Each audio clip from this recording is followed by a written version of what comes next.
കാസർഗോഡ് ബേഡകത്ത് കടയ്ക്കുള്ളിലിട്ട് തീ കൊളുത്തിയ യുവതിയും മരിച്ചിരിക്കുന്നു. ബേഡകം മണ്ണുടുക്കം സ്വദേശി രമിതയാണ് മംഗളൂരുവിലെ ആശുപത്രിയിൽ ചികിത്സയിലിരിക്കെ മരിച്ചത്. തമിഴ്നാട് സ്വദേശി രാമാമൃതം ഈ മാസം 8-നാണ് തീ കൊളുത്തിയത്. വിവരങ്ങളുമായി സരീഷ് PK ചേരുന്നു. സരീഷ്, പറയാം വിവരങ്ങൾ.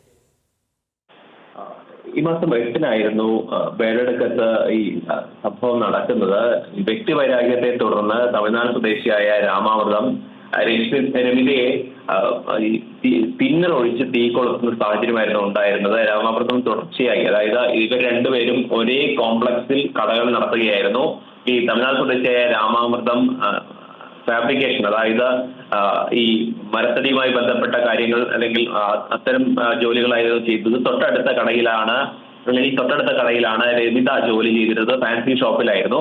ഇടയ്ക്കിടെ ഈ രാമാമൃതം മദ്യപിച്ചെത്തുകയും ഈ രമിതയെ തെറി വിളിക്കുകയും ചെയ്തൊരു സാഹചര്യം ഉണ്ടായിരുന്നു. അത് രമിത ഈ കെട്ടിട ഉടമയെ അറിയിക്കുകയും അതിന്റെ അടിസ്ഥാനത്തിൽ ഈ രാമാമൃതത്തിന് കട ഒഴിയേണ്ട സാഹചര്യം ഉണ്ടായിരുന്നു. അങ്ങനെ ഈ കട ഒഴിഞ്ഞ് തിരിച്ചു പോകുന്നതിനിടയിലാണ്, തമിഴ്നാട്ടിലേക്ക് തിരിച്ചു പോകുന്നതിനിടയിലാണ് ഈ കടയിൽ കയറി വന്ന് രമിതയെ തിന്നലൊഴിച്ച് തീ കൊളുത്തുന്നത്. അന്ന് തന്നെ 65% പൊള്ളലേറ്റ രമിതയെ മംഗലാപുരത്തെ സ്വകാര്യ ആശുപത്രിയിൽ പ്രവേശിപ്പിക്കുകയായിരുന്നു.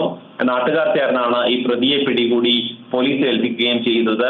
അന്ന് മുതൽ ചികിത്സയിലായിരുന്ന രമിത ഇന്ന് പുലർച്ചെയാണ് മരണത്തിന് കീഴടങ്ങിയത്. എന്തായാലും വ്യക്തിവൈരാഗ്യത്തിൽ ഒരു കൊലപാതകം കൂടി കാസർഗോഡ് ജില്ലയിൽ ഉണ്ടാകുന്നു എന്നുള്ളതാണ്. നേരത്തെ തന്നെ പ്രതിയെ പിടികൂടാൻ, നാട്ടുകാരുടെ സഹായത്തോടെ പ്രതിയെ പിടികൂടാൻ ആവുകയും ചെയ്തിട്ടുണ്ട്.